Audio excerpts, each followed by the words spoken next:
Assalamualaikum warahmatullahi wabarakatuh. Berjumpa kembali pada percakapan pasca observasi bersama saya Siti Sritlawati, calon guru penggerak angkatan 8 dari SD Negeri Gerbang Kecamatan Merak-Ulang, Kabupaten Tegal. Saya masih ditemani oleh Ibu Atik Rahayu selaku guru kelas 4 dan Ibu Yusri Ariati sebagai pengajar praktek pada pendidikan guru penggerak angkatan 8. Assalamualaikum warahmatullahi wabarakatuh, Bu Yusri, Bu Atik. Waalaikumsalam warahmatullahi wabarakatuh. Bagaimana kabarnya hari ini? Alhamdulillah baik. Alhamdulillah sehat ya. Baik, di percakapan pasca observasi ini saya akan memberikan beberapa pertanyaan kepada Bu Atik terkait dengan jalannya proses observasi atau supervisi kelas yang sudah dilakukan oleh Bu Atik dengan tujuan yaitu untuk mengevaluasi sejauh mana proses pembelajaran yang sudah Bu Atik lakukan. Sudah siap Bu Atik? Bisa siap. Ya. Untuk pertanyaan yang pertama, kira-kira bagaimana perasaannya Bu Atik pada saat melakukan proses kegiatan observasi Bu Atik? Untuk kegiatan kemarin observasi di dalam pembelajaran, saya sendiri merasa ada kesulitan. Tentunya kesulitan tersebut saya dibantu dengan Bu Sri selaku supervisi saya, dan alhamdulillah kelemahan tidak bisa diatasi oleh Bu Sri. Oh, iya. Alhamdulillah kalau Bu Atik bisa mengatasi kelemahan tersebut ya Pak. Kemudian Bu Atik dari percakapan ini kira-kira tujuannya apa? Ingin mendapatkan apa dari percakapan ini? Tujuan dari percakapan ini biar saya tahu proses pembelajaran observasi kemarin dari kelemahan itu bisa memperbaiki, terutama kelemahan-kelemahan saya dalam mengajar, seperti mungkin metode atau strategi atau media. Dari situ ada masukan dari Bu Sri yang sudah mengobservasi saya. Dari percakapan ini berarti Bu Atik itu berharap ingin mendapatkan kelemahannya itu apa dan bagaimana cara untuk mengatasi kelemahannya tersebut ya Bu Atik ya. Iya. Baik Bu Atik, bisa diceritakan kembali area pengembangan Bu Atik yang dilakukan dalam kelas, yaitu pada saat observasi itu kan Bu Atik sebelumnya itu kan melakukan percakapan area pengembangannya apa gitu ya. Kemudian ada tahapan-tahapan atau langkah-langkah yang Bu Atik lakukan pada saat observasi di kelas tersebut. Oke. Untuk tahapan-tahapan yang pertama itu saya langkah utama adalah membuat perangkat pembelajaran. Kemudian untuk area pengembangannya yaitu budaya positif. Kemudian pembelajaran yang berdiferensi dan integrasi dengan sosial emosional. Kemudian juga memanfaatkan media. Kemudian ada diskusi dan juga ada speaking.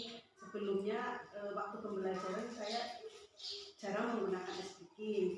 Kemudian juga di berdiferensi yang diintegrasikan pada saat itu anak-anak melihat video pembelajaran, kemudian juga mengamati gambar dan juga membaca teks tentang bagian tubuh tumbuhan. Dari situ anak bisa mengembangkan keterampilannya dan bekerjasama dengan temannya tentang diskusi bagian tubuh tumbuhan. Baik Bu Atik, jadi untuk area pengembangan yang Bu Atik fokuskan yaitu pada budaya positif ya Bu Atik, yaitu speaking dan berdoa sebelum pembelajaran. Kemudian Bu Atik juga pengembangannya yaitu pembelajaran yang berdiferensiasi ya, yang diintegrasikan dengan sosial emosional itu Bu Atik. Kemudian Bu Atik juga memanfaatkan media pembelajaran untuk menciptakan pembelajaran yang menyenangkan. Kemudian Bu Atik juga mengembangkan keterampilan berdiskusi agar anak dapat bekerja sama. Seperti itu Bu Atik ya. Sejauh mana area pengembangan Bu Atik itu dapat dilakukan sehingga area pengembangan itu dikatakan berhasil Bu Atik? Ya. Menurut saya alhamdulillah observasi kemarin itu sudah berjalan dengan lancar, namun masih ada kekurangan dan kendala Bu Sri. Jadi pembelajaran yang dilakukan pada saat observasi sudah berjalan dengan lancar, tetapi Bu Atik itu mengalami beberapa kesulitan atau kendala ya Bu Atik ya. Ya, betul sekali. Menurut Bu Atik sendiri itu kira-kira kendala atau kekurangan yang Bu Atik hadapi pada saat observasi pembelajaran itu apa Bu Atik? Yang pertama, karena kemarin saya itu materinya tentang berbagi kehidupan, di mana anak itu berdiskusi dengan metodenya diskusi. Pada saat diskusi ada bagian beberapa kelompok yang mungkin ada yang kelompoknya tidak aktif, sehingga yang menonjol itu ya anak-anak itu sendiri saja, sedangkan yang lain itu ya paling hanya duduk-duduk. Jadi kan anak tersebut tidak aktif dalam pembelajaran. Dari situ ya saya ada evaluasi untuk saya sendiri, kenapa pembelajaran tersebut kok tidak merata gitu. Jadi hanya sebagian anak-anak yang menonjol yang bisa berkreatif dan memberikan pendapat seperti itu. Jadi observasi kemarin itu mengalami kesulitan yaitu di anak-anaknya kurang aktif, sedangkan area pengembangan itu sendiri kan keterampilan berdiskusi, anak-anak bisa bekerja sama, tetapi ternyata anak-anak itu ada beberapa anak yang tidak aktif. Ya, betul. Kira-kira menurut Bu Atik dari skala 1 sampai 10 anak yang tidak aktif itu di skala berapa Bu Atik? Untuk peserta didik menurut saya yang kemarin diobservasi itu di skala 4 bisa. Di skala 4. Iya. Karena apa? Karena peserta didik itu hanya diam saja tanpa memberi pendapat apapun. Seperti itu bisa. Jadi anak-anak yang tidak aktif itu pada saat diskusi itu di skala 4 ya Bu Atik ya. Sangat rendah sekali ya Bu Atik ya.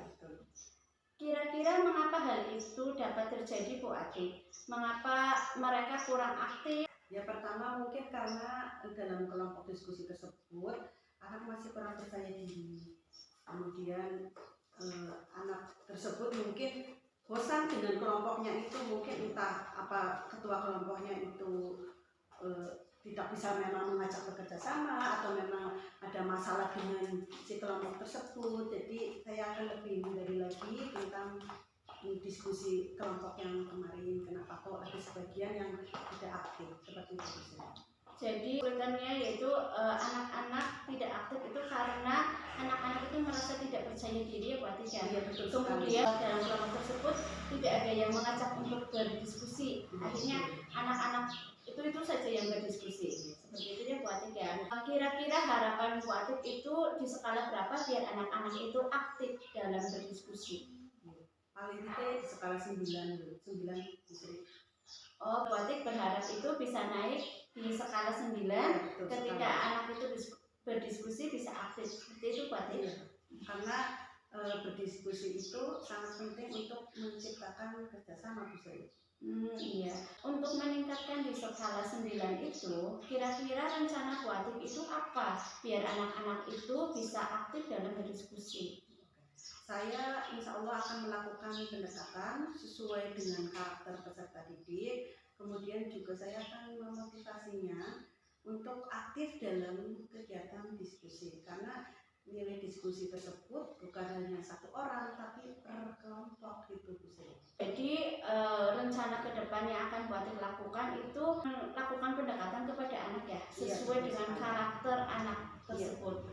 Kira-kira Bu Atik dalam melakukan pendekatan itu kira-kira mau dilakukan kapan Bu Atik? Insya Allah dengan dekat minggu ini, dalam waktu dekat ini minggu depan saya akan melakukan rencana tersebut.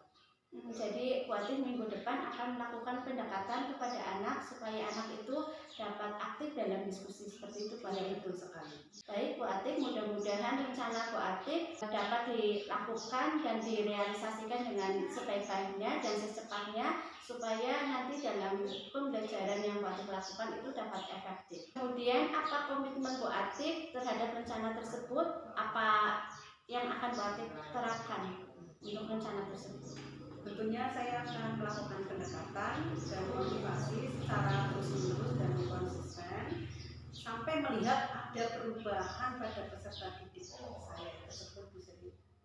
Jadi Bu Atik akan melakukan pendekatan dan motivasi secara terus-menerus ya. Kemudian kira-kira siapa yang dapat membantu Bu Atik dalam melaksanakan rencana tersebut? Yang dapat membantu saya dalam menjaga komitmen ini tentunya kepala sekolah dan rekan sejawat, Bu Sri. Jadi ada kolaborasi antara rekan sejawat dan kepala sekolah dan Bu Atik itu sendiri ya? Iya, betul sekali. Bagaimana Bu Atik perasaannya setelah melakukan percakapan pasca observasi ini?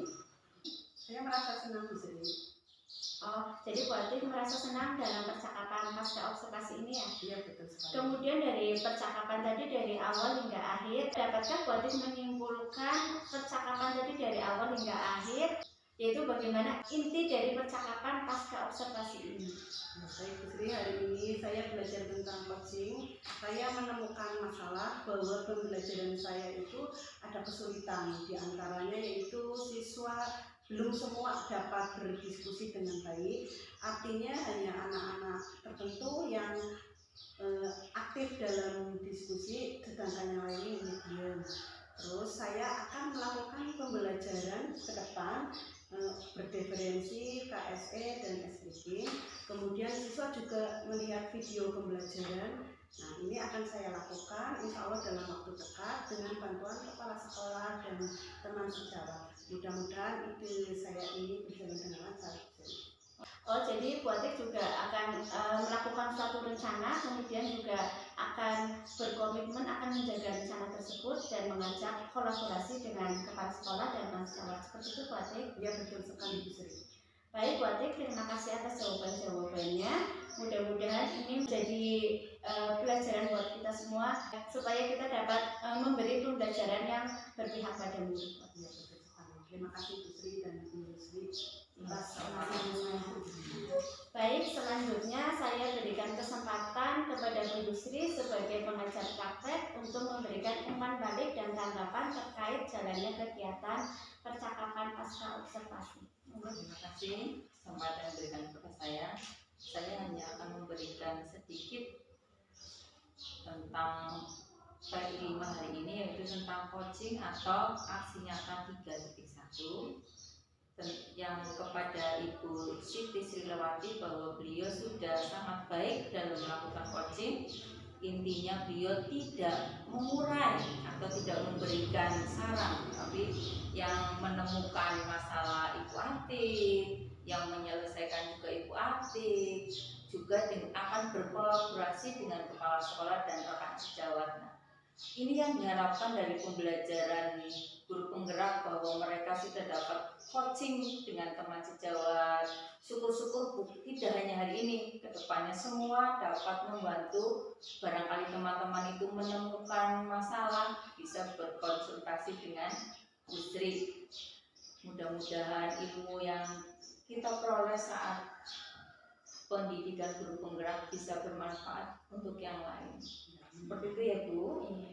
Baik Bu, terima kasih banyak atas umpan baliknya dan tanggapan-tanggapan terkait kegiatan percakapan pasca observasi ini. Baik, akhirnya rangkaian kegiatan supervisi akademik sudah selesai dengan dimulainya kegiatan percakapan pra-observasi, observasi pembelajaran, dan percakapan pasca observasi.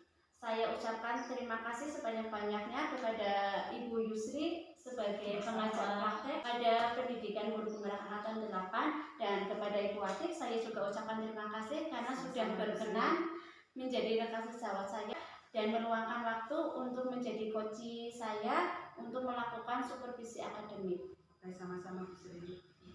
Saya akhiri. Wassalamualaikum warahmatullahi wabarakatuh. Waalaikumsalam warahmatullahi wabarakatuh.